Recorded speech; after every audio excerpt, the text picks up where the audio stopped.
سلام أحوات كما يقنيهم قاعد هالمتاحهم دقيمنا خنراخب إزيابهر سلازفقادة كبرين عيخون زخبركم سمعتنا حجون بتماساسالي أرستمتنا لنا مسانا زلو أحواتنا حاونا دانيئل حاونا تدرس يومما نفتي كندنا لو معنتي حساباتنا أمم أتاونا من فس قدس مرحانا تصلوت غيرنا هنجمرينا أنا ختصلي أمو نتسألي سماين مدرن زفتر كأملاخنا تمسكن دقيمنا خنراخب سلازفتخا نمسكنك لنا بزي لو معنتي نقربو تمهرت قاعد بهر ممهر يبلنا نسخيقا ممهرنا نسخيقا مراحينا نزوم أحواتي كزارب فلو أفن كنافرن كنو نسمعتنا خالبهم أدالو جميرنا حساب نود مدواتنا نسخة حلوفون عخنا ركبكا وزقلون لمن بشم يسوس آمين آمين. نرى إذا خبركم سمعتنا لما عنتي حزنا متينا زلنا رأستي زعوا شدشتن يتنسان شدشتن زبدي مجمع بعالم زي قطر زي كتقاس كله مجمع لازم تسألنا أبو أمرنا حساب له ناي سيطان قطرنا تباهل إيه زي تقاسمو اسكي متحف قدس كبزعوا زي انتاي بلنا إنا كنبل ምናልባሽ ዝሓለፈ ቅድሚ እዚኣ ዝነበረት መደብ ዘይረኣኹሞ እንተደኣ ሃልይኩም ዝናይሎም መዓንቲ መደብና ምስኡ ዝተኣሳሰር እዩ ፀረ ክርስቶስ መን እዩ ዝብል ርኢና ነርና ገለ ካብቲ ዝጠቐስናዮ ከዓ ባህሪ ናይቲ ፀረ ክርስቶስ ናይ ኣምላኽ ቦታ ክትክእ ዝደልን ሕጋጋት እግዚኣብሔር ኣምላኽ ዝልውጥን ኢልና ርኢና ነርና ምስኡ ኣተኣሳሲርኩም እውን ነዚ ናይሎም መዓንቲ ሓሳባት ክትምልስዎ ትኽእሉ ኢኹም እዚ ናይ 666 ዝብል እታ ቁፅሪ ኣብ ሓንቲ ክፍሊ ናይ መጽሓፍ ቅዱስ ኢና ንረኽባ ግን ሰፊሕ ሓሳባት ዘለዋ እሞ ካብ ራእይ ዮሃንስ ከንብቤ ምዕራፍ 13 ፍቅዲ 18 እንታይ ይብል ጥበብ ኣብዚኣ ዘላ ቁፅሪ እቲ ኣራዊት ብቁፅሪ ሰብ እሞ ኣእምሮ ዘለዎ ይፀብፅቦ እቲ ቁፅሪ ከዓ 666 እዩ ይብለና ምናልባሽ ነዛ ሕጂ ዘንበብኳ ጥቕሲ ኣምፅእ ኣቢልካ እዚ እዩ ክትብል ኣይትኽእልኒ ኢኻ ሙሉእ እቲ ሓሳባቱ ከነፅንዖ ከነንብቦ ኣለና እዚ ትንቢት ዳንኤል ምዕራፍ 7 ራእይ ዮሃንስ ከዓ ካብ ምዕራፍ 12 ኣትሒዝና ክሳብ 18 ምዕራፍ ዘሎ ክሳብ መወዳእታ እንተንበብናዮ እውን ፅቡቕ እዩ እሞ እስከ በታ ቀዳመይቲ ሕቶ ተየዳሓ ወይ በኣኻ ክጅምረ ቅድሚ ናብቲ ትርጉም መኻድና እዚ 666 ዝብል ቁፅሪ ትንቢታዊ መጽሓፍ ቅዱሳዊ ሓሳባቱ እንታይ እዩ በዛ ሕቶ እዚኣ ክንጅምር هراي كمتي حفتنا تحسا قديمك زبلكيو أبز حلفة جزير بزعبات ترى كريستوسينا نتصنع نيرنا نايتي ترى كريستوس كاري كندتنس بحريو علاماتاتو زرزيرنا تماهرنا يا ويدما أصنعنا نيرنا حجي دماني ناتو مقصلتا يخون مالتي بزعبا زي كانت تصنع كلنا حجون بزعبا زي مستير ناي شريشين تسان شديشتن بزعبا تعراويت يلو زلو منيو نزبل تتصرى كريستوسيو كابيو زبقس ويدما خابي زتنس ويدما عبي بوتا يو عيوز عيو زلو انتينا دما ኣብ ቤተ ክርስቲያን ምዃኑ ኣብቲ ቅዱስ ስፍራ ናይ እግዚኣብሔር ህላውነት ዝርከቦ ዝበሃል ቅዱሳን ዘለዎ ቦታ ምዃኑ ከነፅንዕ ከለና ከዓኒ ነዚ እትሃርም ናይ ካቶሊካዊት ቤተ ክርስቲያን እቲ ናይ ጳጳስ ስርዓት ምዃኑ ኣብ ዝሓለፈ ተነኺፍናዮ ነርና ማለት እዩ ሕጂ ከምዚ ሕጂ ዝሓተትኒ ናብ ትሕቶ ክኸይድ ተኾይነ ድማ ኣብ ራእይ ዮሃንስ ምዕራፍ 3 ፍቕዲ ብምሉእ እቲ ምዕራፍ ክንሪኦ ከለና ብዛዕባ እታ ኣራዊት እዩ ኣብቲ መወዳእታ ዝገዝእ ዝትንስእ ብሓይልን ብስልጣን ናይ ሰማይ ስልጣን ኣብ ምድሪ ከም ዘለዎ ዘርኢ እሞ ሕግን ሕጋጋትን እውን ክልውጥ ስልጣን ከም ዝተዋሃቦ ዝገልጽ ሓያል ዝኾነ ሰባይ ዓመፃውን ተባሂሉ ተፃሒፉ ዘሎ ኣብ ካልኣይ ተሰሎንቄ ምዕራፍ 2 ነዚ ኢና ከነስተንትኖ ወይ ድማኒ ባህርያቱን ሓሳባቱን እንታይ ምዃኑ ክንፈልጥ ማለት እዩ ከምቲ ኣብ ዝሓለፈ ግዜ እውን ዝበልናዮ ኣብታ ቀዳመይቲ ቤተክርስትያናት ሐዋርያዊት ቤተክርስቲያን ዝነበረትን ብድሕሪያ ዝነበራ ናይ እግዚኣብሔር ቤተክርስትያናት ወይ ድማ ናይ ኣምላኽ ህዝቢ ዝገበሮ ፅልዋታት ኣፅኒዕና ነርና ሰይጣን ንክርስቶስ ክፃረር ንሕጊ ኣምላኽ ክፍርስ ነቶም ቅዱሳን እውን ከፅንት ነቲ ብክርስቶስ የሱስ ዝተዋሃበ ምድሓን ከጥፍእ ናብታ ቀዳሚት ቤተክርስትያን ስሉኽ ኢሉ ኣትዩ ናይ ሓሶት ትምህርቲ ናይ ሕጊ ምፍራስ ትምህርቲ ከም ዘተኣታተወ ኣፅኒዕና ነርና ማለት ሕጂ እዚ ኣራዊት ባህሪኡ እውን ቁሩብ ክንትንክፎ ኣነ ደስ ይብለኒ ማለት እዩ ኣብቲ ማእከላይ ዘበን ዝነበረት ቤተክርስትያን ነዚ ጳጳሳዊ ኣብ ግዜ ናይ ሮም ግዝኣት ብሓይሊ ተገሊፁ ዝነበረ ናይ ካቶሊክ ቸርች መራሒ ሊቀ ጳጳስ ማለት እዩ ስልጣን ተዋሂቦ ነይሩ እዩ እቲ ዘምልኾ ህዝቢ እቲ ናቶም መምርሕን ዶክትሪን ዝገልፆ ስልጣን ኣለዎ ምናልባት ኣብ ኢንስቲትዩሽን ኦፍ ፓፓል ሱፐርሜሲ ዝብል ፅሑፍ ኣብ ጎግል እንተቸካ ጌርኩሞ እቲ ኣብቲ እዋንቲ ዝነበረ ጳጳስ ናይታ ቤተክርስትያን መራሕን ኣገልጋልን ካብ እግዚኣብሔር ዝተዋሃቦ ስልጣን ከም ዝነበሮ እቲ ንጴጥሮስ ተዋሂቦ ዝነበረ ናይ ቤተክርስትያን ጎይታ ኢየሱስ ክርስቶስ ዝሃቦ ስልጣን ኣብ ማቴዎስ ምዕራፍ 16 ካብ 17 ስጋብ 19 ዘሎ ሓሳባት ንጴጥሮስ ከኣስርን ክፈትሕን ስልጣን ከም ዝተዋሃቦ ንቤተ ክርስቲያን ከገልግል ስልጣን ከም ተዋሃቦ እዚ ከዓኒ ንኩሎም ንክርስቶስ ዝኣምኑን ዝስዕቡን ዘገልግሉን ስልጣን ከም ዝተዋሃቦም ምልክት እዩ ነይሩ እዚ ምልክት እዚ ኩሎም ብክርስቶስ ክድሕኑ ክምስክሩ ክሰብኩ ከገልግሉ ከም ዘለዎም እቶም ዝኣመንዎ እቶም ንሃዋርያትን ነቶም ብድሕሪኦም ዘለው ተኸተልቲ ናይ ክርስቶስ የሱስን ዝሰምዑ ነቲ ናይ ወንጌል ናይ ምድሓን ቃል ዝሰምዑ ከም ዝድሕኑ እቶም ዘይሰምዑ ከዓኒ ከም ዝኩነኑ ዝገልፅ እዩ ስለዚ እዚ ጳጳስ ግን ከም ወኪል ወዲ ኣምላኽ ኣብ ምድሪ ከም ዝተዋሃቦ ንርእሱ ኣሚኑ ነቲ ቤተክርስትያን እውን ኣሚኑ ወይ ድማ እቶም መእመና ከም ዝተረድይዎም ስልጣን ከም ዝነበሮ ኢና ኣብዚ ንርኢ ማለት እዩ ብድሕሪኡ ኣብ ፓፓል ኤንድ ሱፐር ሜሲ ዝብል ፅሑፍ ከነፅንዕ ከለና ከዓኒ ዶክትሪን ናይ ካቶሊክ ቸርች ነዚ ጳጳስ እዚ ቪካር ዝብል ስም ከም ዝሃቦ እዚ ማለት ንክርስቶስ ዝውክል ኣብዚ ምድሪ ኢሉ ስልጣን ከም ዝሃቦ ኣብቲ ዶክትሪኖም እውን ከምኡ ከም ዘሎ ኢና ንሪኦ ማለት እዩ ሕጂ ኣብዛ ምድሪ ዘለዋ ቤተክርስትያናት እንተፅኒዕናየን ከምዚ ናይ ካቶሊክ ቸርች ዘለዎ ስልጣን ኣብ ኩሉ ምድሪ ጣልቃ ኣትዩ እናዓብለለ ንሕግን ስርዓትን ዝልውጥ ወላ ሓደ የለን ማለት እዩ እንደገና ድማኒ ኣብ ናይ ፖፕስ ኤንድ ኪንግስ ሩል ኢሮፕ ዝብል ናይ ጳጳስን ንጉስን ስልጣን ንኣውሮጳውያን ናይ ኣውሮጳ ሃገራት የመሓድሩ ከም ዝነበሩ ዝገልፅ ፅሑፍ ከዓኒ ኣሎ ማለት እዩ እቲ ጳጳስ ነታ ቤተክርስትያን ወኪሉ ኣብ ኣውሮጳ ምስቲ ንጉስ ማዕረ ስልጣን ከም ዝነበሮ ኣብ ኩሉ ጣልቃ እናኣተወ እቲ ሰበስልጣናት ክገብርዎን ዘለዎም ከማን ከይተረፈ ይውስንን ይገብርን ከም ዝነበረ ሕጂ እዚ ስልጣን እዚ ነይሩ ሕጂ ኣብ ራእይ ዮሃንስ ምዕራፍ 13 ከነፅንዕ እንከለና ከዓኒ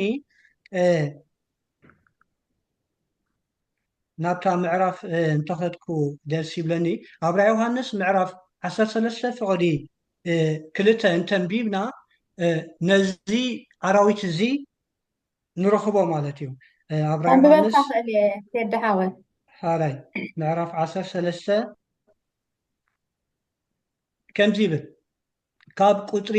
ክልተ ከንብቦ እቲ ዝረአኹ ኣራዊት ከዓ ነብሪ ዝመስል ኣጋሩ ከም ናይ ድቢ ኣፉ እውን ከም ኣፍ ኣንበሳ እዩ እቲ ገበል ድማ ሓይሉን ዝፋኑን ብዙሕ ስልጣን ሃቦ ይብል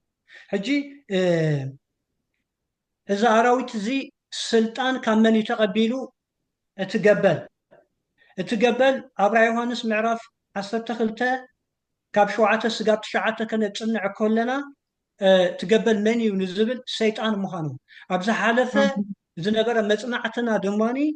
እቲ ፀረ ክርስቶስ መን እዩ ኣብ ሰማይ ጀሚሩ ኣብ ምድሪ ኣስፋሕፊሑ ኣብ ቤተ ክርስቲያን ብስውር እናተገለፀ ኣብ ጳጳስ እውን ብስውር ዝዓይ ዘሎ ሰይጣን እዩ ስለዚ እዚ ስልጣን እዚ ካብ መን ይወሲድዎ እንተልና ካብቲ ገበል ካብ ሰይጣን ዲያብሎስ እዩ ራእይ ዮሃንስ 12 ካብ 7 ስጋብ 9 ከነንብቦ ንኽእል ኢና ምስ ግዜና ያነ ዝኸይ ዘለኹ ማለት እዩ ኣብ ራእይ ዮሃንስ 13 ፍቅዲ 11 ከዓኒ ካልእ ኣራዊት ካብ ምድሪ ክወፅእ ከሎ ንርኢ ሬኹ እናበለ ይገልፅ ማለት እዩ እዚ ኣራዊት እዚ ነቲ ቀዳማይ ኣራዊት ስልጣን ከም ዝህቦ ሕጂ ንኣብነት ኣብዚ ምድሪ እዚ እዚ ናይ መፅሓፍ ቅዱስ ትምህርቲ ብዛዕባ እቲ ኣብ መወዳእታ ዘበን ዝግለፅ ናይ ፀረ ክርስቶስ ቅድሚ ምፅኣት ወዲ ኣምላኽ ቅድሚ ምፅኣት ኢየሱስ ክርስቶስ ዝግለፅ ናይ መፍረሲ ሕጊ ዝኾነ ፀረ ክርስቶስ ብግልፂ ክርዳኣና እንተኮይኑ ምስቲ ኣብ ዓለም ዘለዎ ታሪክ እናወሃሃድና ኢና ክንከይድ ማለት እዩ ስለዚ ኣብዚ ምድሪ ትገዝእ ዘላ ሃገር መን እያ እንተርና ኣሜሪካ እያ እቲ ንጉስ ወይ ድማ እዛ ሃገር እዚኣ ኣብቲ መወዳእታ ዘበን እውን ነዚ ሕጂ ተፃሒፉ ዘሎ ብትንቢት ብተግባር ከም ትገልፆ ማለት እዩ እዚ ኣራዊት ኣብቲ መወዳእታ ብሓይሊ ክግለፅ እዩ ብዙሓት ሰዓብቲ ክርስቶስ በሃልቲ ነቲ ንሱ ዝህቦ ሕግን ስርዓትን ክድግፉን ክስዕብዎን እዮም ነዚ ነገር እዚ ንክትግበር ከዓኒ እታ ኣብ መወዳእታ ብሓይሊ ትገዝእ መንግስቲ ወይ ድማ ንጉስ ዕድልን ስልጣንን ክህቦ እዩ ማለት እዩ ሕጂ ዓለም ናበይ እያ ትኸይድ ዘላ እንተኢልና እዚ ግሎባላይዜሽን ዝበሃል ኩላትኩም ይርዳእኩም እዩ ናብ ሓንቲ ዓለም እያ ትኸይድ ዘላ ብቁጠባ ትውቃዕ ኣላ ብቁጠባ ከዓኒ እናተወቅዐት ክትውቃዕ እያ ሰይጣን በዚ ኣምሲሉ ከስምራ ክፍትን እዩ ዓለም ሓደ ገዛኢ ክህልዋ እዩ ናብ ሓደ ስልጣን ትመፀሉ ግዜ ኣሎ እዚ ብዙሓት ተመራመርቲ ናይ ፍልጠት ዝዛረብዎ ሓቂ እዩ ምስቲ ኣብ መፅሓፍ ቅዱስ ንረኽቦ ናይ ራእይ ዮሃንስን ናይ ዳንኤል ትንቢታትን ብምግንዛብ ዓለም ናበይ እያ ትኸይድ ዘላ ናብ ሓድነት ዓይነት እያ ትኸይድ ዘላ ሕጂ ሓድነት ብምንታይ እዩ ክኸውን ሕጂ ክልተ ነገር ስልጣን እዮም ዘለዎ ኣብዛ ምድሪ ገዚኦም ዘለዎ እቲ ሓደ ስልጣን ናይ የሱስ ክርስቶስ ክኸውን ከሎ እቲ ሓደ ስልጣን ድማ ናይ ሰይጣን እዩ ስለዚ ዓለምን ኣብ ዓለም ዘለው ነገስታትን እቶም መፍረስቲ ሕግን ኣብ ትሕቲ ሰይጣን እዮም ዝግዝኡ ማለት እዩ ስለዚ ዓለም ናብ ሓደ ክትመፅእ እንከላ ሕግን ስርዓትን ከተምፅእ እያ እዚ ሕግን ስርዓትን በየንዩ ዝኸውን እንተኢልና በቲ ፀረ ክርስቶስ ዝበሃል ዘሎ ግና ኣብ ቅዱስ ስፍራ ነቢሩ ዘገልግል ዘሎ ጳጳስ ብናይ ካቶሊክ ቸርች ሕብረት እዩ ክግለፅ ማለት እዩ ሕጂ ንምንታይ ኢና ከምኡ ንብል ዘለና እቲ ፀረ ክርስቶስ መፍረሲ ሕጊ እዩ ኣብዚ ምድሪ እዚ ከነፅንዕ ከለና ታሪካት ድማኒ ሕጊ ፈሪሱ ኣሎ ኣየናይ ሕጊ ፈሪሱ እንተኢልና እታ ሰንበት ናይ እግዚኣብሔር እያ ፈሪሳ ዘላ ቀዳም ሰንበት ኣምላኽ ክነሳ እሁድ ወይ ድማ ሳንደይ እትበሃል መዓልቲ ቀዳሚቲ መዓልቲ ሰሙን እያ ትገዝእ ዘላ እዚኣ ከዓኒ መን እዩ ቀይርዋ ካቶሊክ ቸርች ብናቶም ስልጣንን ብናቶም ምሕደራን ብናቶም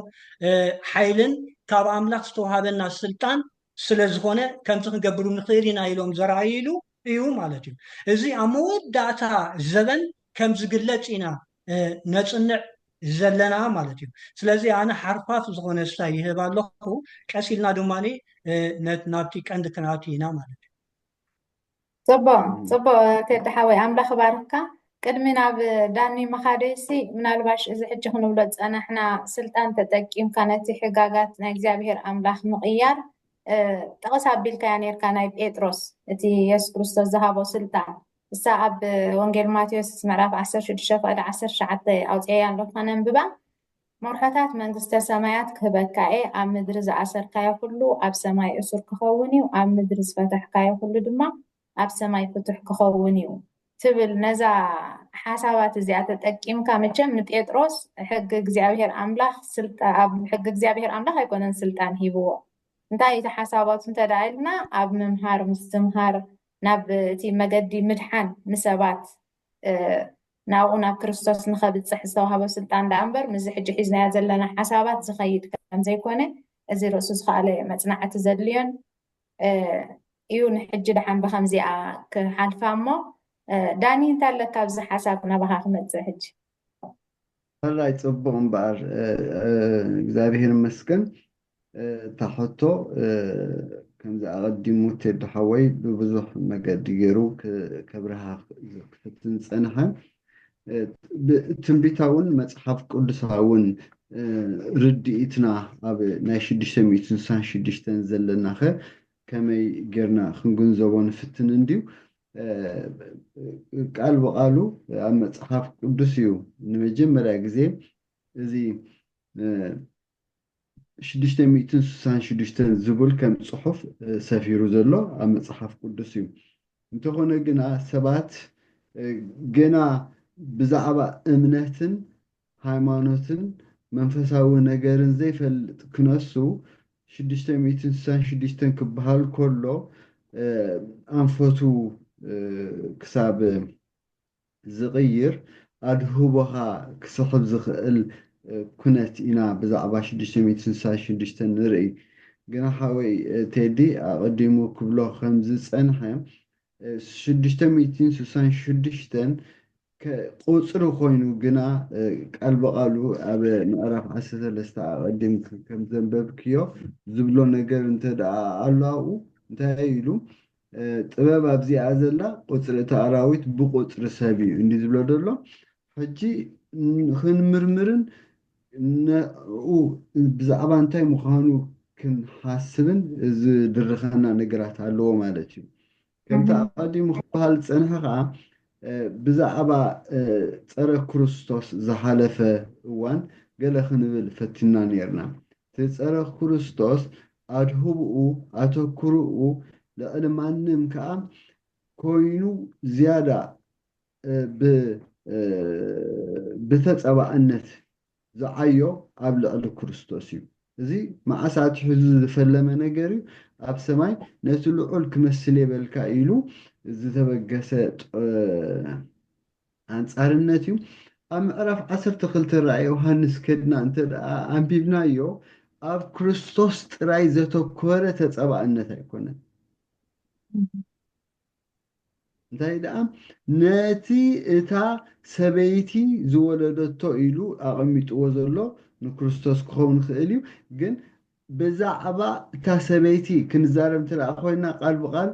ኣብ ራእይ ዮሃንስ ምዕራፍ 12 ኣብ 17 ኸይድና እውን እንተደኣ ርኢና ብዛዕባ ክልተ ኣንስቲ ይዛረብ እቲ ሓንቲ ሰበይቲ እታ ሓሳዊት ወይ ድማ ከም ፍቃድ ኣምላኽ ዘይኮነሲ ከም ገዛ ርእሳ ብናታ ትርጉም እትመላለስ ቤተክርስትያን እቲ ሓንቲ ቤተክርስትያን ከዓ እታ ብትክክል ብናይ ቃል ኣምላኽን በቲ ኣምላኽ ዘቐመጦ መምርሕታትን እትመላለስ ቤተክርስትያን እያ ሰበይቲ ብኸመይ እያ ትምሰላ መፅሓፍ ቅዱስ ሕጂ እቲ ተፃብኦ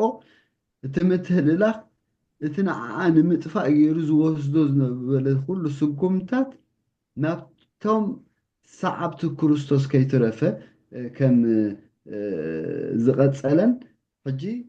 ምስቲ ናይ ዝሓለፈ እዋን ዝተምሃርናዮ ምስኡ ኣተኣሳሲረ ገለ ክብሎ ዝፍትን ዘለኹ ንምንታይ እዩ ኣብኡ ሓንቲ ዝጠቐስናያ ሓሳባት ነይራ ንዘመንን ዘመናትን ፈረቓ ዘመንን ትብል ንሳ ከዓ ን3 ዓመትን ፈረቓን ዝኸውን ግዜ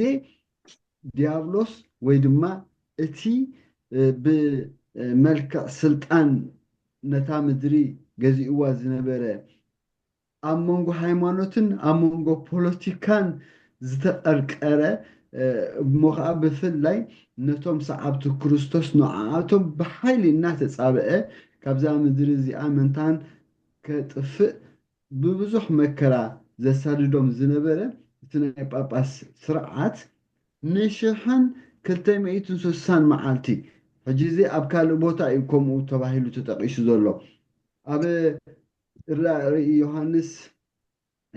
እውን ኣብ ካልእ ከምኡ ዓይነት ነገር ነንብብ ኢና ኣብዚኣ ግን ኣብ ቁፅሪ 10 ኣብ ምዕራፍ 12 ዘሎ ግና እንታይ ትብል ነታ ሰበይቲ ከዓ ካብ ገፅ ተመን ርሒቓስ ዘመንን ዘመናትን ፈረቓ ዘመንን ክትምገብ ናብ በረኻ ናብቲ ስፍራ ምእንቲ ክትነፍር 2 ክንፊ ናይቲ ዓብዪ ንስሪ ተዋህባ ኢሉ እቲ ተመን ድማ ውሒዝ ምእንቲ ክወስዳስ ነታ ሰበይቲ ደድሕሪ ከም ውሒዝ ዝኾነ ማይ ካብ ኣፉ ኣውፅአ ምድሪ ከዓ ነታ ሰበይቲ ረድኣታ ነታ ምድሪ ኣፋ ከፊታ ነቲ እትገበል ካብ ኣፉ ዘውፅእ ውሒዝ ወሓጠቶ እዛ ዘመንን ዘመናትን ፈረቓ ዘመንን ትብል ዘላ ተመሳሳሊ ምስታ ኣብ ዳንኤል ምዕራፍ 2 ዘላ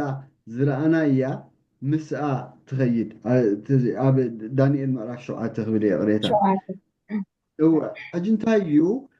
እቲ ኣብኡ ዝነበረ ስደት ምዝ ሕጂ ኣብዚ እዋን እዚ ዝገልፆ ዘሎ ንሱ ተመሳሳልነት ሃልይዎ ኣቐዲሙ ሓወይተይ ዲ ገለ ክብል ከም ዝፈተነ እዚ ስልጣን እዚ እዚ ሓይሊ እዚ ልዕሊ ማንም ናቱ ተፃብኦ ኣብ ልዕሊ መን እዩ ነይሩ ኣብ ልዕሊ ቅዱሳን እዩ ከምቲ ኣንተ ወይተይ ዲ ምዕራፍ 13 ቁፅሪ 2 ኣንቢቡ ነይሩ ኣነ ድሕሪኣ ደላ ሓንቲ ከንብብ ኣብ ቁፅሪ 4 ንሳቶም ነቲ ኣራዊት ስልጣን ስለ ዝሃቦ ነቲ ገበር ሰገድሉ ነቲ ኣራዊት እውን ነዚ ኣራዊት እዚስ መን ይመስሎ መን ክዋግኦ ይኽእል እናበሉ ሰገድሉ ምስ በለ ቃል ትዕቢት ፀርፍን ዝዛረብ ኣፍ ተዋህቦ ብ42 ወርሒ ግብሩ ክገብር እውን ምልኪ ተዋህቦ እዛ 42 ወርሒ ተመሊሳ ኣብዚኣ መፅያ ኣላ ኦኬ እቲ ፀረ ክርስቶስ ኣቐዲሙ ኣብ ምዕራፍ 7 ቃል ትዕቢት ትብል ነገር ኣላ ሕጂ እዞም ኣብ ክልቲኡ ተጠቂሶም ንሪኦም ዘለና ተመሳሳልነት ኣለዎም ኦኬ ሕጂ እንታይ ክብል ክብል ድፍትን ዘለኹ እዚ ኣራዊት እዚ ወይ እዚ ስልጣን እዚ ን1,260 ዓመታት ዝኣክል ኣብ ልዕሊ ቅዱሳን ስደትን መከራን እንተደኣ ኣውሪዱ ነይሩ ግን ከምኡ ኢሉ ክቕፅል ኣምላኽ ኣይሓደጎን ከም ዝሞተ ግን ዝተወሰነ ግዜ ሞይቱ ከም ዝተንስአ ግና ልክዕ ኣብ ቁፅሪ 3 ሓደ ካብቶም ኣርእሱ እውን ንሞት ከም እተወግአ ኮነ እሞ እታ ቁስሊ ሞቱ ሓወየ ትብል ሕጂ ኣብዛ ጥቕስ እዚኣ ክልተ ነገር ኢና ነስተብህል ሃንሳብ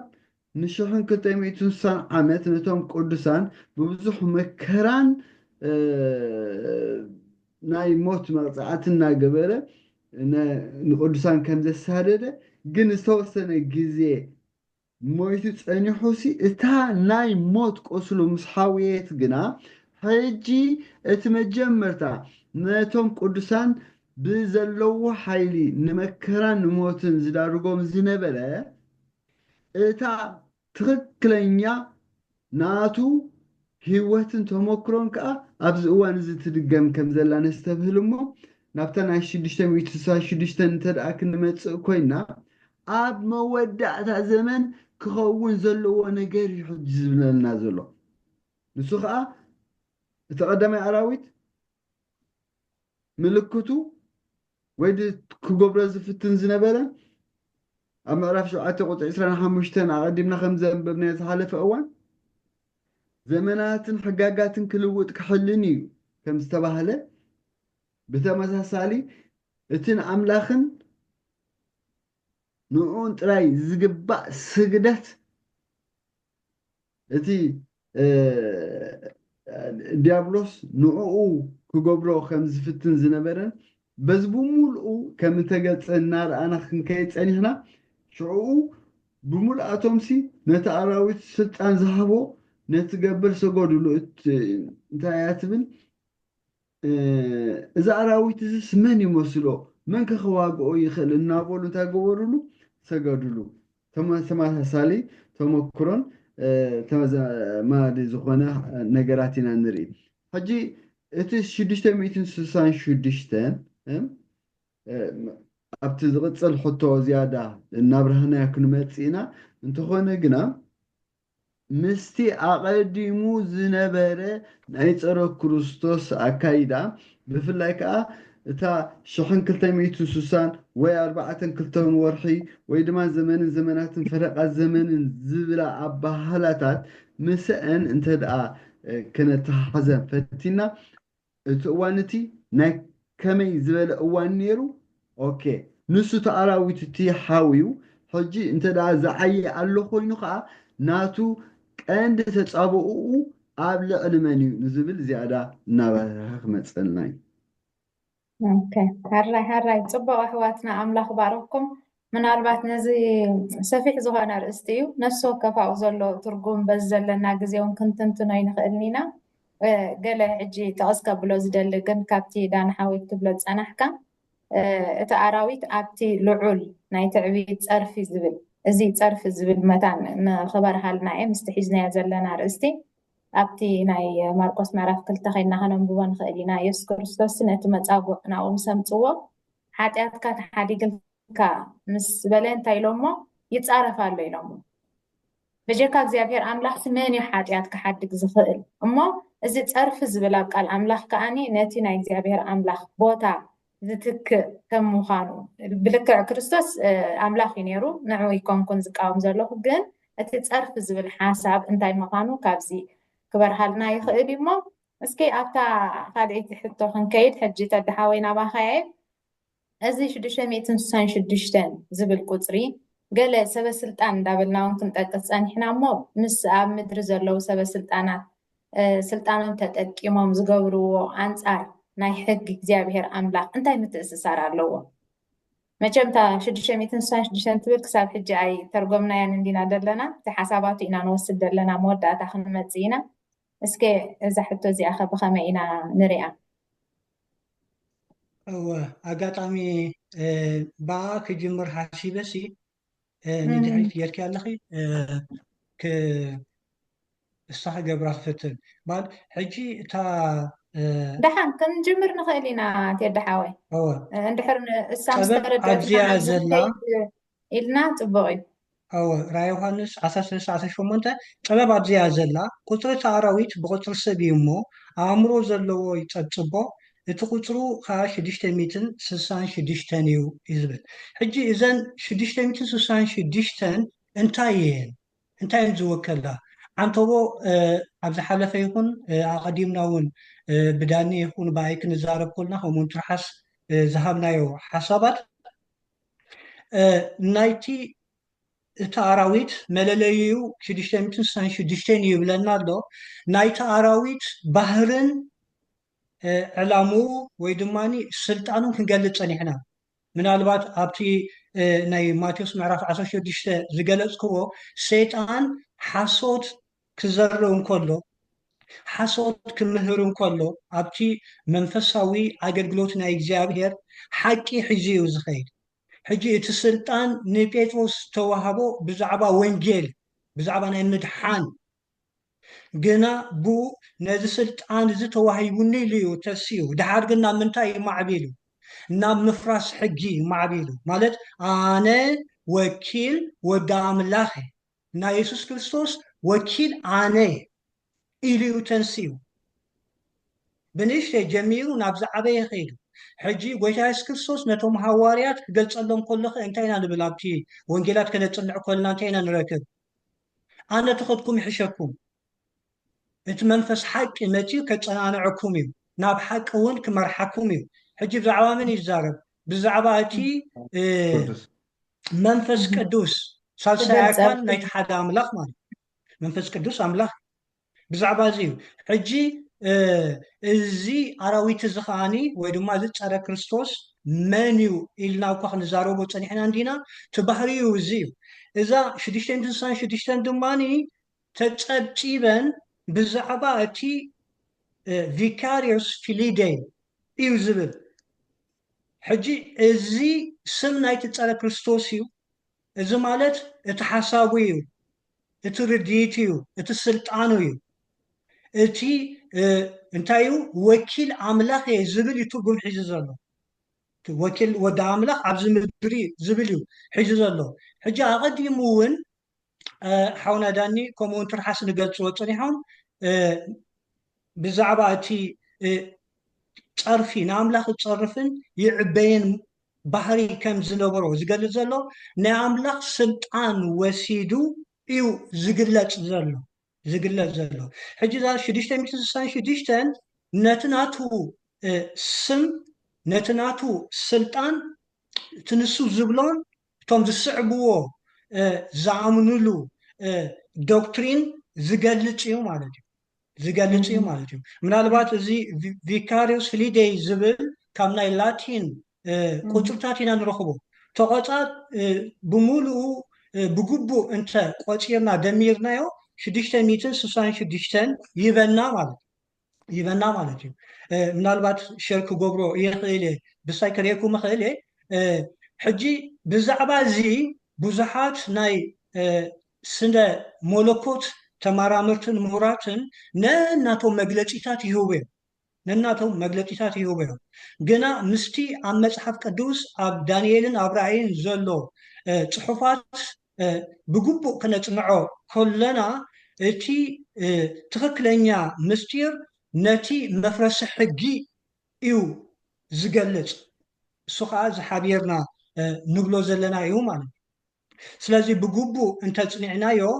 ምስጢርን ትርጉም ናይ 666 ምስቲ ናይ ሕጊ ምፍራስ ዝፃረር ኣብ መወዳእታ ዘበን ተገሊፁ ድማኒ ሕጊ ኣምላኽ ከም ብሓድሽ እታ ተለዊጣ ዘላ ኩሉ ሰብ ከም በኣ ከምልኽ ከም ዝግብኦ ዝእውጀሉ ግዜ ዝሓዘ ምስጢር እዩ ማለት እዩ እስከታ ናይ ፅቡቅ ተየዳሓወይ ፅቡቅ ጌርካ ገሊፅካልና ኣለካ ምናልባሽ ወይ ናብ ዳንኤል ቅድም ክኸይድ ኣብታ ናይ ምስ ሰበስልጣን ዘላ ምትእስሳር ትብል እሳ እውን ኣተሓሒዝካ ወይ ናብኣ ክምለሰካ መጀመርያ ዳኒ እዚኣ ሓሳብ ክትበና ኦኬ ድሓን ምስኣ ገለ ቁርተይ ብዝተኻእለኒ መጠን ተደኣ ክብላ ፈቲነ ክስታ ክገብራ እየ ሕጂ እንታይ እዩ ንሱ ስቕ ኢሉ ኣልዕል ኣቢሉ ዝመፀ ቁፅሪ ኣይኮነን 666 ብዙሓት ሎሚ ነዚ እዋን እዚ ብዝተፈላለየ መገዲ ንቢዝነስ ይጥቀሙሉ ንምፍርራሕ ይጥቀሙሉ ሰባት ክርዕድን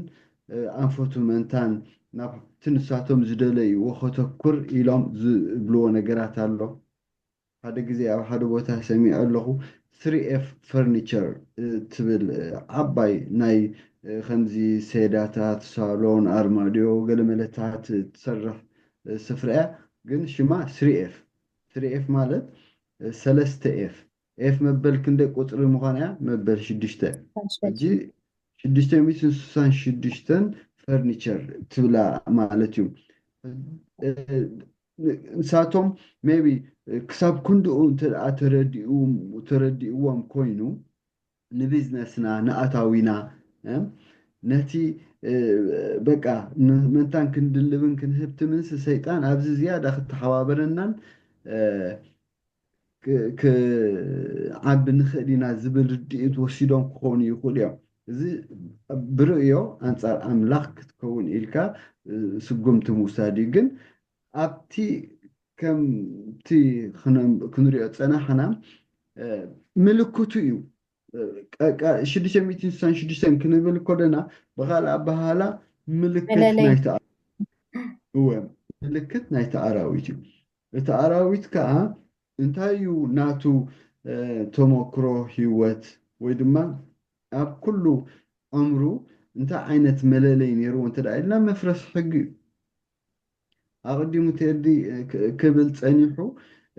ኣብዛ ምድሪ እዚኣ ክርስቶስ ን3 ዓመትን ፈረቓን ኣብ ዝተመላለሰሉ ግዜ ደቀ መዛሙርቱ ለሚዶሞ እዮም ቅንጣት ተኣክል ግዜ ንሱ ካባታቱም ክፍለት ትምኒቶም ኣይነበረን ግን እቲ ንሱ ኸባታቶም ዝፍለየሉ ግዜና መፀ ምስ መፀ ክኸይድ ምዃኖም ምስ ነገሮም ተስፋ ቆሪፆም ግን ሓንቲ መፀናንዒ ሂብዎም ኣነ እንተኸድኩ ሕሸኩም ኣነ ምስ ከድኩ መንፈስ ቅዱስ እንታይ ክገብረኩም እዩ ነፍሲ ወከፍቲ ኣነ ዝብለኩም ዝነበረ ከዘክረኩም ኢልዎ ስለዚ ናይ ክርስቶስ ምህላው ንዓታቶም ምፅናዕ እንተ ደኣ ነይሩ መንፈስ ቅዱስ ልክዕ እቲ ክርስቶስ ዝዓዮ ዝነበረ ዕዮ ክዓይ ንምፅንዖም ክልእ ከሎም ምዃኑ ነጊርዎም ስለዚ ኣብዚ እዋን እዚ ርክባትና ኣምልኾና ነፍሲ ወከፍ መንፈሳዊ ንጥፈታትና ብመንፈስ ቅዱስ ኢና ነካይዶ ንናይ መንፈስ ቅዱስ ኣገልግሎት ተኪኡ ኣነ ገባርን ሓዳግን እየ ዝብል ምልኪ ወይ ስልጣን እንተ ደኣ ኣሎ ኮይኑ እዚ ልክዕ ፀርፊ እዩ ኣቐዲምኪ ከትብልዮ ፀኒሕኪ ኣብ ዳንኤል ምዕራፍ 7 ከምኡ ተባሂሉ ኣሎ ኣብ ካልኣይ ተሰሎንቄ ዝሓለፈ እዋን ብዛዕባ እቲ ወዲ ጥፍኣት ዝበልናዮ ነገር ናይ ትዕቢት ቃል ተመሳሳልነት ኣለዎ ኣብዚ ከዓ ንሱ እዩ እቲ ቪካሪዮስ ፊለደይ ትብል ቃል ብቃላ ኣነ ወኪል ኣምላኽ ዝብል ኣባህላ እንዲ ዘለዋ እዚ ወኪል ኣምላኽ ኣብዛ ምድሪ እዚኣ መን ምዃኑ መፅሓፍ ቅዱስ መንፈስ ቅዱስ ምልክት ወይ ድማ ብስልጣን ዝዓየሉ ምክንያት ወላብታ ቁጥሪ 13 ምዕራፍ 13 ስኸንብብሲ ኣብ ቅድሚ ሰብ ሰሓዊ ካብ ሰማይ ናብ ምድሪ ክሳብ ዘውርድ ዓብ ትእምርቲ ይገብር ኢልዎ ኣሎ እቲ በዓል ስልጣን ተኣራዊት ማለት እዩ ሕጂ ግበር ናይቲ ግበርን ጥራይ ኣይኮነ ንኸስሕት ንኸእምን ናብኡ መንታን ክስሕቦም ዝገብሮ ዝተፈላለዩ ነገራት ኣለዎ ሕጂ ካብ ቤተ ክርስቲያን ካብ ቤተ ኣምላኽ ካብ ማሕበር ቅዱሳን ዝወፀ ነገር ምዃኑ ከይንዝንጋዕ ምስታ ቀዲምና ዝሓለፈ እዋን ዝበልናዮ ነገር ነተሓሕዞ ግን ካልእ ኣሰራርሓ ኣለዎ ነቶም ኣብ ምድሪ ዝነብሩ እውን ነቲ ብሰይፊ ተወቂዑ ዝቆሰለ እሞ ዝሓወየ ኣራዊት እታ ቀዲሙ ን1260 ዓመታት ንቅዱሳን እናሳደደ እምነቶም ክሓድጉ እናፈራርሀ ንመከራን ንሞትን ዝዳረገ ኣራዊት ንሱ ኢሉ ምስሊ ክገብርሉ እናበለ በቲ ኣብ ቅድሚቲ ኣራዊት ክገብሮ እተዋህቦ ትምህርታትን ነቶም ኣብ ምድሪ ዝነብሩ የስሕቶም ኣሎ ምስሊ እቲ ኣራዊትን ምእንቲ ክዛረብን ነቶም ምስሊ እቲ ኣራዊት ዘይሰግዱ ዘበሉ ኩላቶም ምእንቲ ክቆትሎም ከዓ ኢሉ ንምስሊ እቲ ኣራዊት ትንፋስ ክህብ ተዋህቦ ሕጂ ዘገድድ ሓይልን ምልክን እውን ኣለዎ ምስ ሰበስልጣናት ዘተኣሳሰር ነገራት ኣለዎ ዝበልክዮም ሓደ ምልክ ኣለዎ ንሱ ከዓ እንታይ እዩ ኣብታ ብድሕሪኣ ዘላ እንታይ ኢሉ መስለኩም ሓደ እኳ ማሕተም ስም እቲ ኣራዊት ወይ ቁፅሪ ስሙ እንተዘይብሉ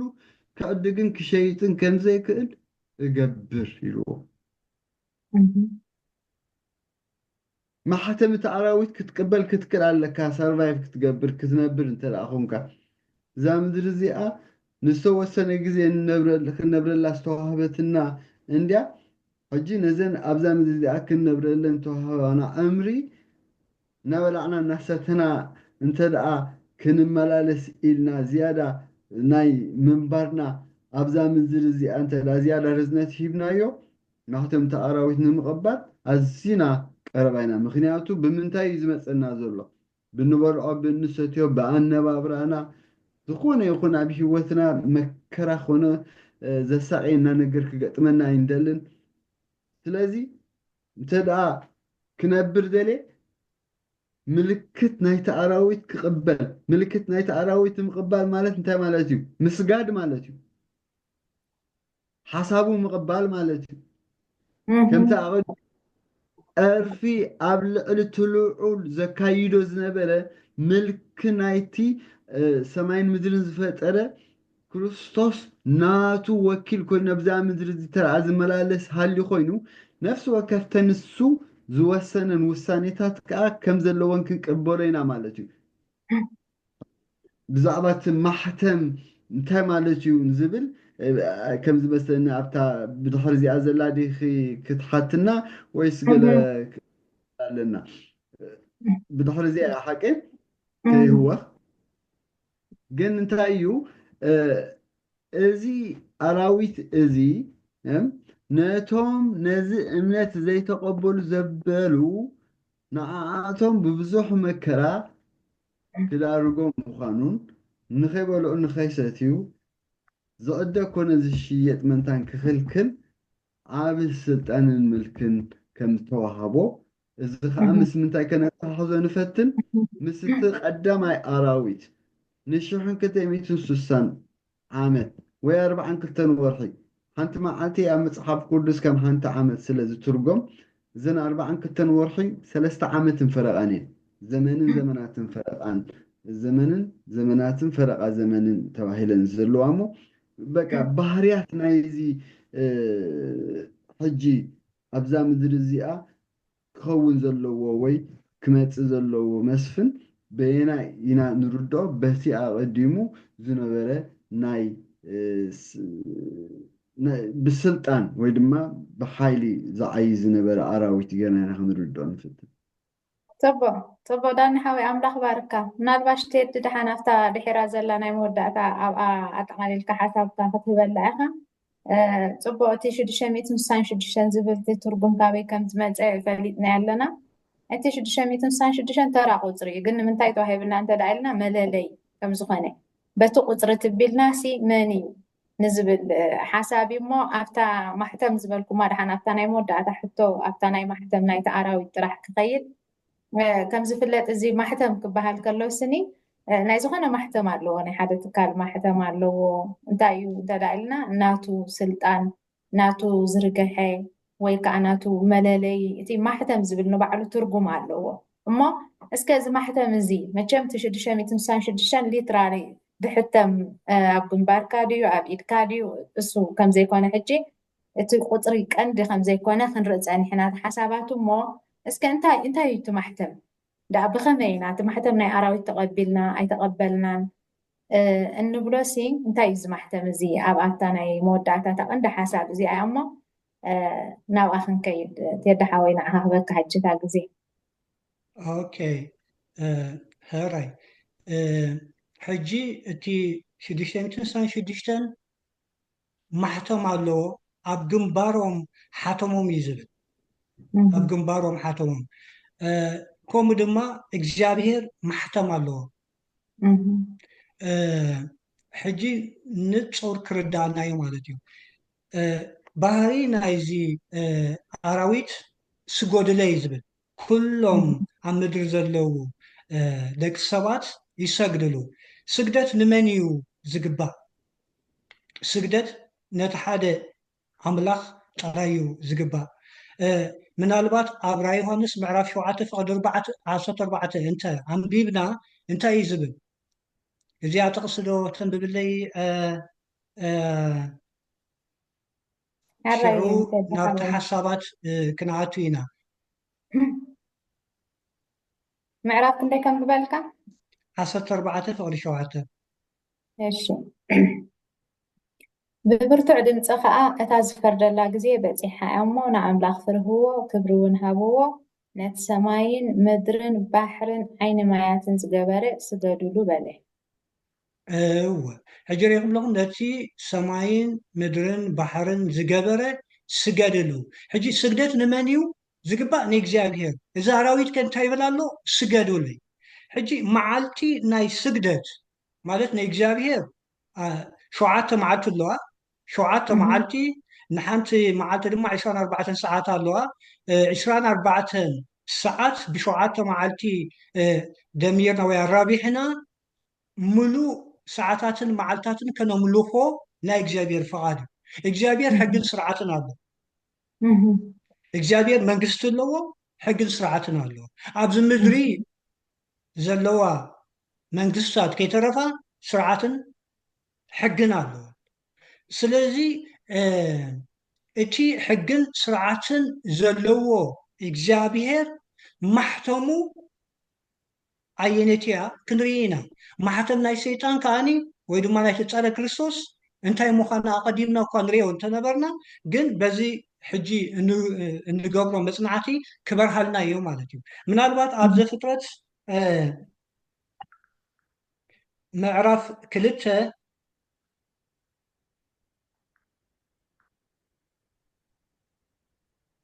فقدي حدا كلتن سلستن انتنبيبنا كم زيبن كومو سماين مدرن كل سراويتو من تفتمو أملاها كانت زقبرو قبرو بتا سابعيت معالتي فتمو بسابعيت معالت دما كابت زقبرو كله قبرو عرفه أملاها كابت سفترون زقبرون كله قبرو بواس لذا عرفه نتا سابعيت معالتي بارخان قدسان ذا سابعيت معالتي بلمتي قدام تبهل سنبت أملاخ مخانا أب حجي إجزابير وين زتتصحفت أب زتصات معرف شو منت فقدي عسران تنبيبنا أب ترابعي عصت تزازي لنا إجزابير تزاز أب ترابعيتي تزاز النرخبة حجي عقدي ما ترحس عفنا تنببلنا زنبرات نمن سجدوا ليانيرا نتي سماين مدرن بحر نباتاتهم زلو زفت على عملاخ سجدلو إجزابير سماين مدرن بحرن أبو زلو كل فترة بقداميت معلت السمون جميرو بشابعيت معلت السمون كاب جبرو عرفه بزا معلت زيات السجدلون بزا شديشت معلت عينا شابعيت معلتي كان عرف عزيزوناي نزيا يتطرى كرسوس افريسوا زلو نزيا يتعراوي تفريسوا زلو ابت مودعتا زبن كاني نزيا انت هجبر እንደገና ዳግማይ አዋጅ ክገብር ኩሉ ፍጡር ካኒ ክስዕቦ እዩ ክርስቲያናት ከይተረፉን ክስዕቦ እዩ ሕጂ እቲ ማሕተም ኣምላኽ በኸመይና ሕጂ ኣቐዲማ ሓስካፍትና እውን ትገልጾ ነይራ ማሕተም ንሓደ በዓል ስልጣን መለለይ እዩ ንኣብነት ብፕሬዚደንት ዝምራሕ ሃገር أمريكا توصيدنا نهابنت مالتيو بترامب يو زمرح حكي ناي أمريكا مرحمنيو ترامب يو سمو مالتيو قداماي سمو يو اتخالا اي كان انت عايز قلت قزعاتو يو قزعاتو نايزي ناي أمريكا مرحي نزنزلو عمتات قزعاتو مدر أمريكا ترايو اتي سلطانو خاني بريزيدنت لك عكاني نايجابي هير محتم علو كنبل كلنا بخمس من قدي كنردو سناي سمو إجابير قويتا سراويت إجابير آب ولد منفس قدوس حدا ملاخ قزاتو سماين مدرن كله إنفرس ذات عالله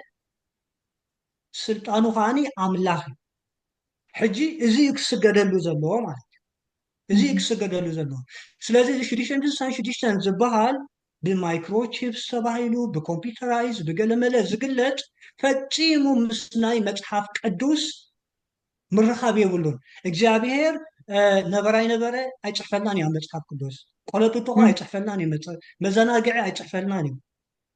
اتناي ኣብ ሰማይ ዝጀመረ ውግእ ኣንጻር ሕጊ ኣምላኽነትን ብሰይጣን ዝጀመረ ናብ ምድሪ ልሒሙ ኣብ ምድሪ ድማ ኣብ ገነት ኤደን ዝነበረ ናይ እግዚኣብሔር ቤተሰብ ኣውዲቑ ዘርኢ ናይቶም ቀዳሞት ቤተሰብ ኣዳምን ሔዋን ከዓ ንስኻትኩምን ኩሉ ፍጥረት ዛ ምድሪ ኣነን ንስኻትኩምን ኣብ መንጎ ክልተ ስልጣናት ኢና ተቐርቂርና ዘለና እቶም ክልተ ስልጣናት ድማ ክርስቶስ ኢየሱስን ሰይጣን ዲያብሎስን ክርስቶስ ኢየሱስ ኣብዛ ምድሪ እዚኣ 40 መዓልትን ጾሙን ክጽልም ከሎ ሰይጣን ክፍትኖ ከሎ እቲ ውግእ እንታይ ነይሩ ስገደለይ ዝብል ነይሩ እዚ ከዓኒ መልክዑ ለዊጡ ኣብ ቤተ ክርስቲያን ኣትዩ ኣብ መወዳእታ ከዓኒ ክግለጽ ምዃኑ መጽሓፍ ቅዱስ ዝምህረና ዘሎ ማለት እቲ ብሓፈሽኡ ምስጢሩ ስለዚ ማሕተም ኣምላኽ ንኣብነት ኣብ ኢሳያስ ዳንኤል ሓውና እንተንቢቡለይ ኢሳያስ ምዕራፍ 8 ፍቕዲ 16 كمون ترحس حفتي انت أنبيب كلي كلاي تيميتوس معرف كلته فقد عصرت شعاته بزعبات محتم ناي جابير أبزي مستحق عملاخ مرخب كم زلو يقلت النايب معرف كندي معرف شمونتا 16 إسياس. alright. أما كلك أما زامرتي مسكر إسر فقون فتن قلت إذا حجماتي أما كل دك مزامورتي دك مزامورتي ناي إكزابير ناي قوتنا يس كريستوس ناي منفس قدوس منيو صعبتوه كريستياناتهم እቶም ብክርስቶስ ዝኣምኑ እዮም ኣብ ማእከሎም እንታይ ሕተም ኢሉ ሕጊ ዘይብሉ ናይ ክርስቶስ መንግስቲ ሓጢኣት እዩ ሕጊ እስታይ ክንገብሮ ከለና ምፍራስ ሕጊ ሓጢኣት እዩ ምናልባት ነዚ እውን ግልፅ ዘብለልና ሓሳባት ከዓ ትሓስሓፍና ምስ እንበበትልና ከዓ ፅቡቅ ገይሩ ክግለፀልና እዩ እሺ ካልኣይ ጢሞቴዎስ ምዕራፍ 2:19 እቲ ጽኑዕ መሰረት ኣምላኽ ግና ቆይሙሎ እዚ ማሕተም እዚ እውን ኣለዎ እግዚኣብሔር ነቶም ናቱ ዘበሉ ይፈልጦም እዩ ስም እግዚኣብሔር ዝሰሚ ዘበለ ኩሉ ከዓ ካብ ዓመፃ ይርሕቕ ኣሜን ሕጂ እቲ ኣብዚ ምናልባት ነታ ዘንበበታ ከንብባ ደስ ይብለኒ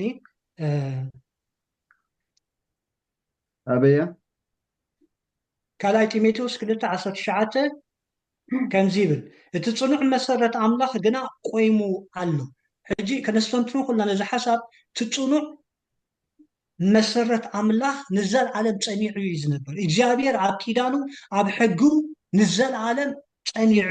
ዝነበር ኣብቲ መጀመርታ ሓፍትና ክተንብበልና ከላ ብዛዕባ እቲ 66 ዝብል 666 ጥበብ ኣብዚኣ ዘላ ይብል ሕጂታ ጥበብ ኣብዚኣ ዘላ ክብል ከሎ ከነስተውዕል ከም ዝግባአና ክንምርምር ከም ዝግባአና ነቲ ናይ እግዚኣብሔር ሓሳብ እንታይ ምዃኑ ነቲ ኣብ መፅሓፍ ቅዱስ ተፃሒፉልና ዘሎ ቀንዲ መሰረቱ እንታይ ምዃኑ ከነስተብህል ከም ዘለና ኣብ ሃተውተው ግዜና ከይነጥፍእ ሰይጣን ከይሽውደና እዞም ኣብ መወዳእታ ነዚ ናይ ፀረ ክርስቶስ ስልጣን ሒዞም ዝግለፁ ተሸወድ እዮም ብመንፈስ ሰይጣን ዝስኮር እዮም በቲ ሓሶት ትምህርቲ ዝፀልመት እዮም ስለዚ ነቲ መሰረት ናይ ክርስቶስ ኢየሱስ ወይ ድማ ናይቲ ሓደ ኣምላኽ ክንምርምሮ ይግባአና እዚ ማሕተም እዚ እውን ኣለዎ እዩ እግዚኣብሔር ነቶም ናቱ ዘበሉ ይፈልጦም እዩ እቶም ናቱ ፍለይ እዮም ፍሉያት እዮም መለለይ ኣለዎ ፍሉያት እዮም እግዚኣብሔር ነቶም ናቱ ይፈልጦም እዩ ብክርስቶስ ዝኣመነ ውልድነት ኣምላኽ ይረክብ እዩ ንክርስቶስ ከዓኒ ክእዘዝ መንፈስ ቅዱስ ምሂርዎ እዩ ቃል ኣምላኽ ይምህሮ እዩ ኣብዚ ከነስተውዕል ኣለና ማለት እዩ ሽዑ ስም እግዚኣብሔር ዝሰሚ ዘበለ ኩሉ ካብ ዓመፃ ይርሓቅ ኣብ ካልኣይ ተሰሎንቄ ምዕራፍ 2 ከነፅንዕ ከለና ሓቢርና ብዛዕባ እዚ ክንዛረብ ከለና እዞም ኣብዚኣ ዘለና ኣሕዋት እቲ ሰብኣይ ዓመፃ ከይተገልፀ እዩ ድሮ ዝኽልክሎ ዘሎ ከዓ ምፍራስ ሕጊ እዩ ይዓይ ግን ኣሎ እዩ ሕጂ እቲ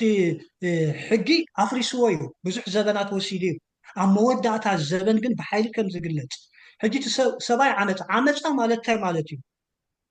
ዘይናትካ ምውሳድ ወይ ከዓኒ ስርዓት ምፍራስ ሕጊ ተሓሒዝካ ናትካ ምትካል ማለት እዩ ሕጊ ምፍራስ ማለት እዩ ስለዚ ምዚ ኣብ ካልኣይ ተሰሎንቄ ምዕራፍ 2:19 ዘሎ ይሰማማዕ እዩ ስም እግዚኣብሔር ዝሰሚ ዘበለ ካብ ዓመፃ ይርሓቅ እዚ ማለት ጎይታ ኢየሱስ ክርስቶስ እንታይ ኢሉ ኩሉ ግዜ ንደግሞ ከምቲ ኣብ ሰማይ ትነብር ኣቦና ኢልና ንደጋግሞ ነዚ እውን ክንደጋግሞ እሞ ብምስጢር ከዓኒ ክንምርምሮ እሞ ክንእዘዞ ሰናይ እዩ ተፍቅሩኑ ተኮይንኩም ትእዛዛተይ ሓልው ዝብል ቃል ማለት ስለዚ እቲ ምፍራስ ሕጊ ሓጢኣት እዩ እቲ ሰብኣይ ዓመፃ ከዓኒ መፍረሲ ሕጊ እዩ ኣብቲ መወዳእታ ከዓኒ ሕጊ ዘፍረሶ እንደገና ክእውጆ እዩ ሎሚ ክርስቲያናት ነዚ ክንምርምሮ ይግባአና እዩ ነዚ ከነስተውዕሎ ይግባአና እዩ ንመን ኢና ንስዕብ ዘለና ከምቲ ኣቐዲሙ ብሕዋትና እውን ዝግለፅ ዝነበረ እታ ቀዳሚት ቤተክርስትያን በዚ ኣራዊት እዚ ኣብቲ ቀዳማይ ዘበን ዝነበረ ኣራዊት ሕጂ የለን እቲ መንፈስ ግን ኣሎ እቲ ኣራዊት ነታ ኣብቲ ቅዱስ ስፍራ ብሓይሊ ተገሊፁ ዝመርሕ ዘሎ እቲ መንፈስ ኣብኡ ኣሎ ምናልባት እዚ ሕጂ ዘሎ ኣራዊት ንብሎ እቲ ናይ ፀረ ክርስቶስ መለለይ ሒዙ ዘሎ ስጋዕ ምጽኣት ጎይትና ኢየሱስ ክርስቶስ ዘይክግለጽ ክኸውን ይኽእል እዩ ዘይጸንሕ ክኸውን ይኽእል እዩ እቲ ጽሑፉን ዳኒ ክገልጸልና ቆስሉ ይቆስል ይመውት ይሓዊ ዝብሎ ዘሎ እቲ ስልጣን ናይቲ ፀረ ክርስቶስ ይተኻኻ እዩ ሕጂ ጽሙቕ ከነብሎ ከለና እቲ ማሕተም ናይ እግዚኣብሔር ሕጊ ኣምላኽ እዩ ኣብቲ ሕጊ ኣምላኽ ከዓ ፈሪሱ ዘሎ እቲ ዓለም ለኻዊ ዝኾነ ንሪኦ ከዓኒ ሰንበት ኣምላኽ እዩ ሰንበት ኣምላኽ እያ ስለዚ ኣብቲ መወዳእታ ዘበን ውሑዳት ንሰንበት ኣምላኽ ናይ እግዚኣብሔር መዓልቲ ቆፂሮም ብዙሕ መከራ ሽግር እኳ እንተገጠሞም ብእምነት ዝፀንዑ ኣለዉ ምዝዮም ክንከውን እዩ እግዚኣብሔር ሕጂ ዝዛረበና ዘሎ ነቲ ቃሉ ክንምርምሮ ዝሕብረና ዘሎ ማለት ትክክለኛ ሓበሬታ ካብ መፅሓፍ ቅዱስ ብምርካብ ንክርስቶስ ክንስዕቦ ከም ዘለና እዩ ሕጂ ዝገልፀልና ዘሎ ኣብራ ዮሃንስ ምዕራፍ 14 ፍቕዲ 12 እንታይ እዩ ዝብል እንተኢልና እቶም ንትእዛዛት ኣምላኽን ንእምነት የሱስን ዝሕልው ቅዱሳት ከዓ ትዕግስቶም ኣብዚ እዩ ዘሎ በለ ሕጂ ትዕግስቲ ዘድልየካ ኣብ ምቾት ትዕግስቲ ኣይደልን እዩ ኣብ ረሃዋ ትዕግስቲ ኣይደልን ኣብ ምንታዩ ኣብ መከራ እዩ ትዕግስቲ ዘድሊ ንመን ነቶም ትእዛዛት እግዚኣብሔር ዝሕልው ትእዛዛት ኣምላኽ ዝሕልውን እምነት የሱስ ዝኽተሉ ትዕግስቶም ኣብዚ እዩ ዘሎ ሕጂ ኣብዚ እንታይ ኢና ንሪኦ ኣብ ኤፌሶን ትሓስ ሓፍተይ ኣብ ኤፌሶን 2:8 እንተንቢብ ከለይ ክገልጾ እዩ ማለት እዩ እምነት የሱስ ጸጋ እዩ ትእዛዛት ኣምላኽ ከዓኒ ሕጊ እዩ እዚ ክልቲኦም ተነፃፂሉ ኣይከይድን እዩ ምናልባት እዚ ርእሱ ዝኸኣለ ትምህርቲ እኳ እንተኾነ ምዝ ግን ይኸይድ ሕጂ ክርስቶስ ጥራይ እዩ ዘድልየና ሕጊ ኣድልየና ንዝብል እዚ ጥቕሲ እዚ ከለብሞ ይኽእል እዩ መታን ከስተውዕል ንመን ይስዕብ ከም ዘሎ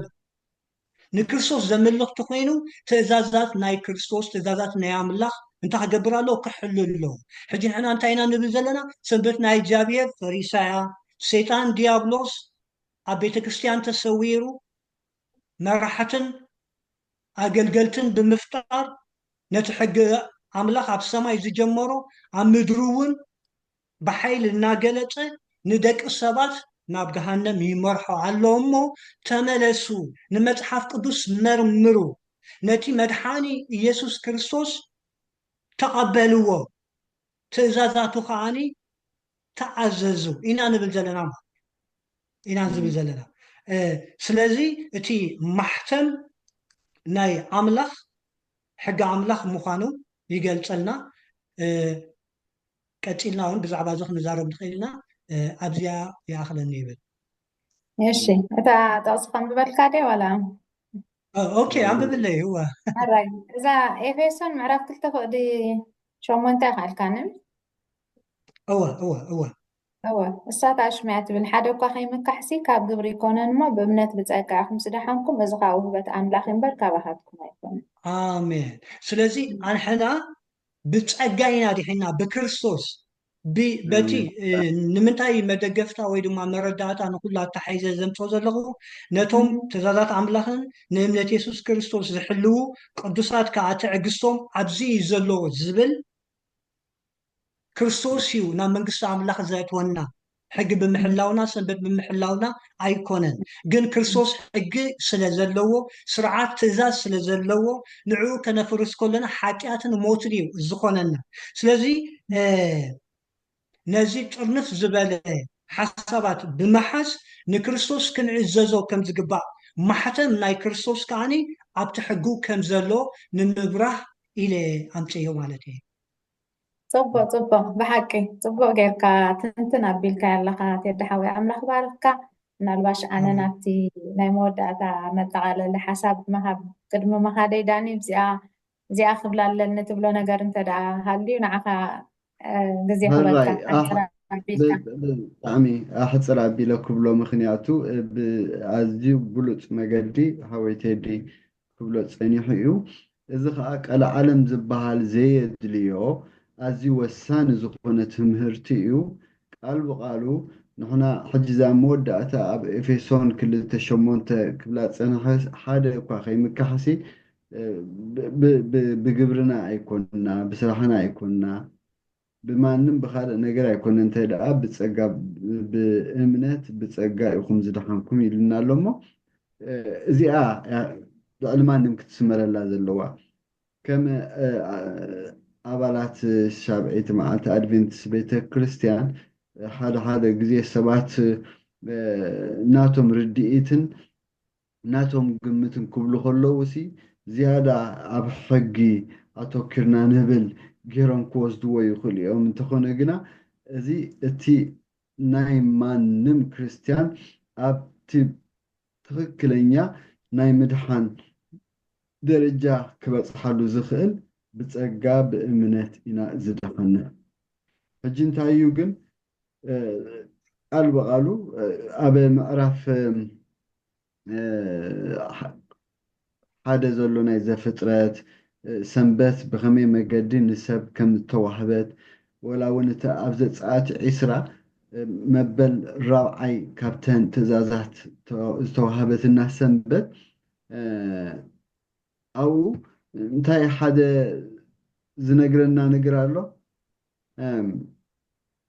تا سنبت نود سب كتوهب كلاسي نقر مقدة أملاخ فتعري مخانو منتان تاخد قبريو كتنقريو فجي اتا أب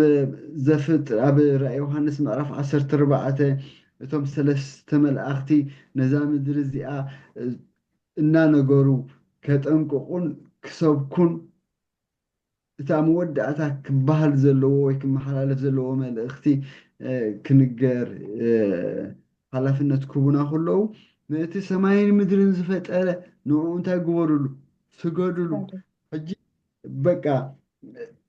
إذنا شدشتن ميتين سوسان شدشتن ملكتات بمحتم عبيلو بسبب السلطان عبيلو بمعداق بمشاطن كساب نتوم آمنتي بمخلكال انت دا زقلت حالي خوينو أبزي تملسنا نناي متصحف قدس تاريخ انت دا آرئينا أبزي زمان زفت أمزلو كأنت دا آخن استهلو الفتينا بزي تحسنبت معالتي كاب حقي ست حست كون زت سعرت ولا حنت يلا لومي قال بقالو كادا أنا كابتن خالوت تشعت بفلي مجدي تتصحيفا زلا مع سنبت سخت قدسا ذكر تبل أبهلا وعلا نفس وكفنا ملأخت تكون زلو ونقر مخانا خنا استفلي قبانا حجي بزعبا مدحن زارب علينا بزعبا كم دقي كريستوس أبزا مدرزيا نعوم بمئمان ترايكن عوات كم نخل حسيبنا ينا نمالالس زلنا انتو خونقنا بتحادة شنخ حقنا فرسنا كخون يقول نمو زي تي وسان النجر ويدما ملكة مخانو كان استفلي قبانا جتا ملكت ويتا محتم تبل نجر بزوح جزي نسبات تدناجر نيان تايو أب جنبر أب إيد زبل نجر مها قلب قالوا أقدم كتبلين يركي محتم سحدا ملكت نجري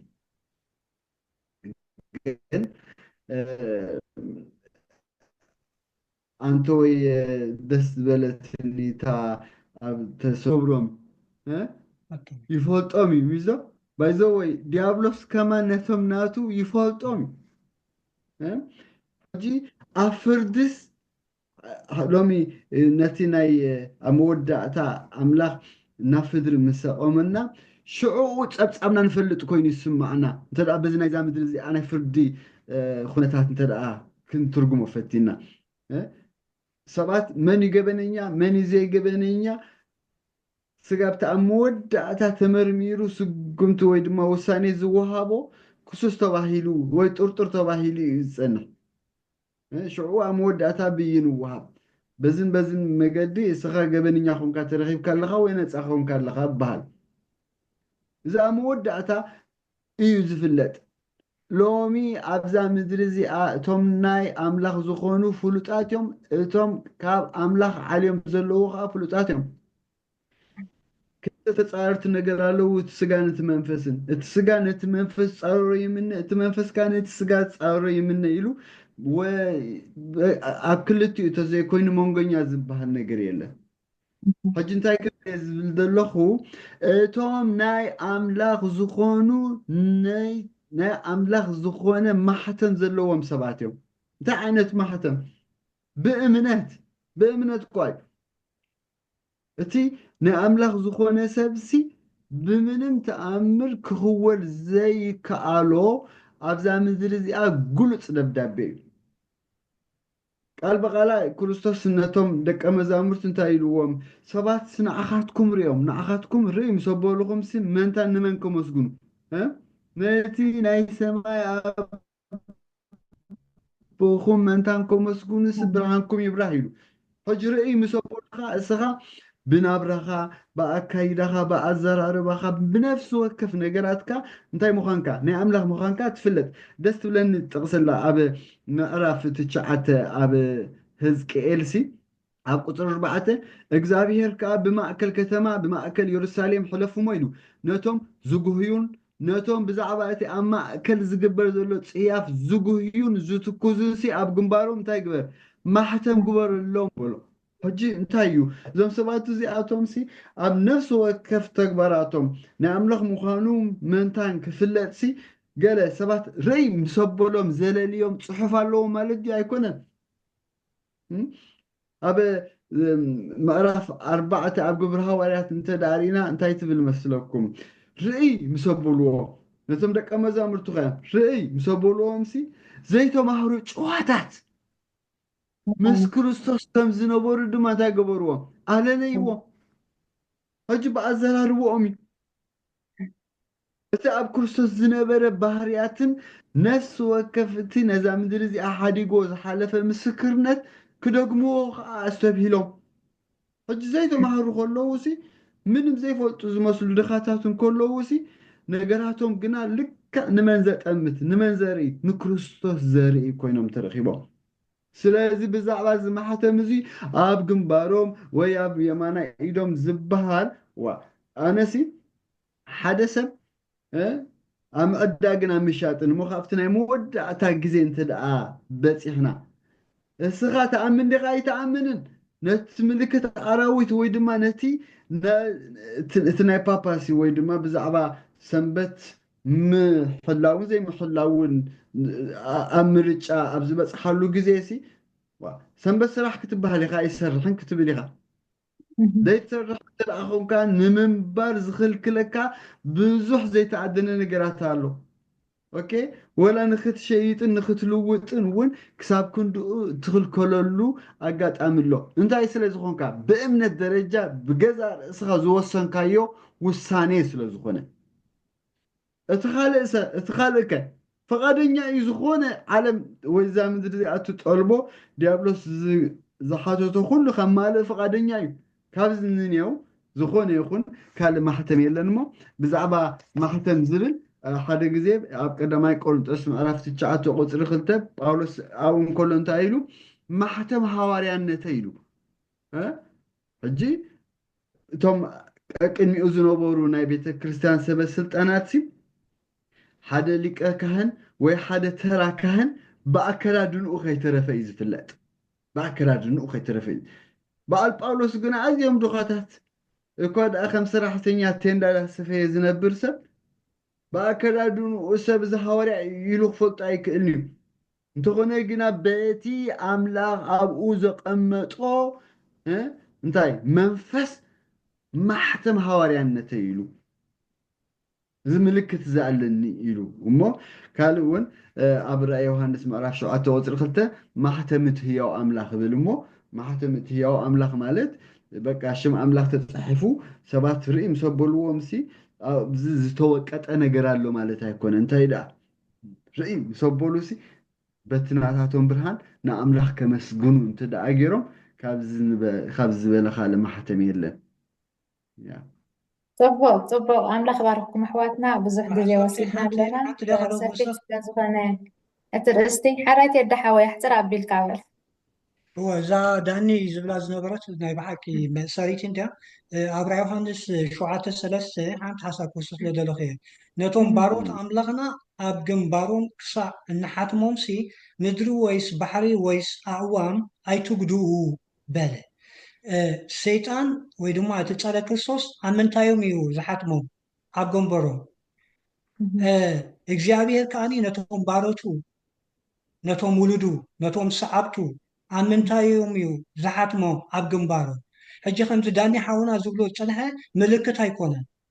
ዝረአ ምልክት ኣይኮነን እንታይ ደኣኒ እቲ ናይ እግዚኣብሔር ሓሳብ እቲ ናይ እግዚኣብሔር ሕጊ እቲ ናይ እግዚኣብሔር ስርዓት ናይ እግዚኣብሔር ትእዛዝ ተኸቲሎም ዝኸዱ ምልክቶም መርኣዮም ምእዛዝ ምዃኑ እሞ መከራን ሽግርን እኳ እንተገጠሞም ልክዕ ከምዚ ዳኒ ዝብሎ ዝነበረ ኣብዚ ዘበኑ እኮ እቶም ናይ ኣምላኽ ሰባት ንሕጊ ኣምላኽ ብግቡእ ዝሕልው ብፀጋ ኣምላኽ ማለት እየ ነቲ ናይ እግዚኣብሔር ሰንበት ዝሕልው ኣብ በቢዘበኑ ፈተናን መከራን ይገጥሞም ነይሩ እዩ ኣብዚ መወዳእታ ከዓ ዝገደደ ክኸውን እዩ ግና እግዚኣብሔር ብመንፈሱ ምስ መን እዩ ምስቶም ናቱ እዩ ይሕልዎም እዩ ብዙሓት መስዋዕቱ ኮይኖም ክሓልፊዮም ብዙሓት ከዓኒ ብተኣምር ንእግዚኣብሔር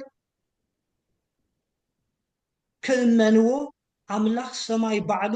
ብመላእኽቱ ብመንፈሱ ክሕልዎም እዩ ምናልባት ንድሕሪተ ተመሊስና ኣብ ብሉይ ኪዳን ናይዚ ተምሳሌ ኣሎ ኣብቲ ብሉይ ኪዳን ዝነበረት ናይ እግዚኣብሔር ቤት መቅደስ ናይ ኣምላኽ ስርዓት ሒዛ ናይ ኣምላኽ ሕጊ ሒዛ ነቲ ሓድሽ ኪዳን ንኽትሰጋገር ትጓዓዝ ዝነበረት ፈተና ይገጥማ ነይሩ እዩ ህዝቢ ኣምላኽ ካብ ኣምላኽ ዝዓለውሉ ግዜ ነይሩ እዩ ነገስታት ነቲ ናይ እግዚኣብሔር ቦታ ዝሓዝሉ ግዜ ነይሩ እዩ ምናልባት እዚኣ ኣብ ምንታይ ኢና ንረኽቦ እስራኤል ባዕላ ማለት እዩ እስራኤል ንጉስ ኣከኣብ ኣብ ዝነበረሉ ግዜ ነቲ ናይ እግዚኣብሔር ቤት መቅደስ ክቆፃፀሮ ፈቲኑ እዩ ናቱ ኣምልኾ ናቱ ስልጣን ሒዙ እዩ ዝጓዓዝ ነይሩ ኣብዚ እዋን እዚ ንኣምላኽ ትእዛዛቱን ስርዓታቱን እናመሃረን እናተኣዘዘን ዘገልግሎ ዝነበረ ኤልያስ እዩ ኣብ መንጎ ኤልያስ ኣብ መንጎ ንጉስ ኣከኣብን ፍልልይ ነይሩ እዩ ኤልያስ ንእግዚኣብሔር ትእዛዙ ክእዘዝ ከሎ ኣከኣብ ንጉስ ምስቶም ሰዓብቱ ዝነበሩ ካህናት ሊቀ ካህናት ነቢያታት ሓሰውቲ ነቢያታት ኣንጻር ኣምላኽ ይጓዓዝ ነይሩ እዩ ኣብዚ እዋን እዚ እቲ ንጉስን እታ ዝዓለወት ካብ ኣምላኽ ኣንጻር ዝኾነት ቤት ኣምላኽ ምስ ኤልያስን ናይ እግዚኣብሔር ህዝብን ሰዓብትን ትፃረር ነይራ ወይ ድማ ኣብ ልዕሊኦም መከራ ተውደሎም ነይራ ኣብዚ እዋን እዚ ግን ኤልያስ ነቶም ትእዛዛት ዝሕልው ምልክት እዩ ነይሩ ኣምላኽ ከዓ ብተኣምር ይጓስዮ ነይሩ ብኳህ ከይተረፈ እንታይ ገብሮ ነይሩ ይምግቦ ነይሩ ልክዕ ካብቲ መወዳእታ ዘበን ከም ዝኣመሰለ መከራ ሽግር እኳ ነቶም ህዝቢ ኣምላኽ ንትእዛዛት እግዚኣብሔር ዝሕልው ካብቲ ናይ ፀረ ክርስቶስ ማሕተም ዝበሃል ዘሎ ወይ ምህሮ ትእዛዛት ሕጊ ምፍራስ ሪሒቆም ንኣምላኽ ዝእዘዙ ዝገጥሞም መከራ ኣምላኽ ይሕልዎም እዩ ስለዚ እቲ ናይ እግዚኣብሔር ማሕተም እቲ ናቱ ስርዓትን ሕግን እምነትን ምዃኑ ኢና ንርኢ ዘለና ማለት እዩ ኣሜን ኣሜን ኣሜን ብሓቂ ኣምላኽ ባርክኩም እዚ ጥበብን ምስትውዓልን ዝሓትት እዩ ኣዝዩ ክንርድኦ ዘለና ሰፊሕ ዝኾነ ትምህርቲ እዩ እሞ ከምኡ እዩ ከዓ ኢልና እቲ ጥበብ ዘለዎ ስኒ እቲ ቁፅሪ ሰብ እሞ ኣእምሮ ዘለዎ ይመርምሮ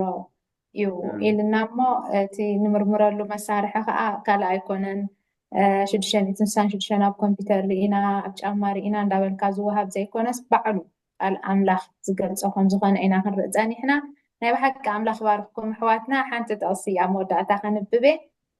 ኣብ ያዕቆብ ምዕራፍ 1:5 እንታይ ይብለና ሓደ ካባኻትኩም ጥበብ እንተጎደሎ ነቲ ከየዝተሓፈረ ብልግሲ ክህብ ዝኽእል ኣምላኽ ኢሎምኖ እሞ ክወሃቦ እዩ ብለና እሞኒ እግዚኣብሔር ኣምላኽ ነዚ ጥበብን ምስትውዓልን ክበና ክንልምኖ ፀጉኡ የብዝሓልና ዘኸበርኩም ሰማዕትና እዚ ናይ ሎማዓንቲ መደብ ኣብዚ ወዲና ኣለና ብዙሕ ተማሂርኩም ክትኮኑ ተስፋ ገብር እሞ ዝኾነ ኣብዚ ኣርእስቲ ዝምልከት ሕቶ ወይ ሓሳባት ወይ ካልእ ሕቶ እንተደኣ ሃሊና ኣብቲ ኮሜንት ክትፅሕፉልና ብፍቅሪ ኣምላኽ ንሓተኩም ኣለና። ንካልኦት ሰባት ከዓ መታን ክበፅሖም ሸር በልዎ። ክሳብ ብካልእ መደብ ንራኸብ። ጸጋ ጎይታና ኢየሱስ ክርስቶስን ፍቅሪ ኣቦን ሕብረት መንፈስ ቅዱስን ምስ ኩላትና ይኹን። ኣሜን አሜን።